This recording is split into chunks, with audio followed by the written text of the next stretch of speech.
Syederalun masyarakat Kabupaten Aceh Barat Daya kembali kehilangan salah seorang tokoh ulama karismatik. Innalillahi wa inna ilaihi rojiun, Imam Besar Masjid Agung Baitul Ghafur Abdiyah Tengku Haji Abdurrahman Badar, 63 tahun, berpulang ke rahmatullah di rumahnya Senin 22 Februari sekitar pukul 2.30.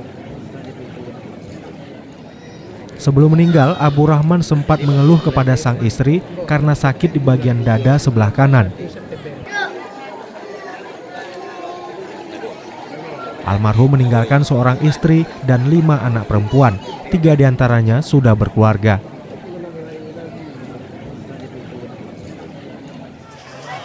Jenazah Abu Rahman dimakamkan dalam komplek Dayah Khazanatul Hikam dalam suasana haru menyelimuti anggota keluarga, ratusan santri, dan masyarakat. Semasa hidupnya, selain memimpin Dayah Khazanatul Hikam, ia pernah menjabat Ketua Majelis Permusyawaratan Ulama Kabupaten Abdiyah selama 2 periode, sejak 2006 sampai 2016. Dari Blang Pidi, Zainun Yusuf, Serambi On TV.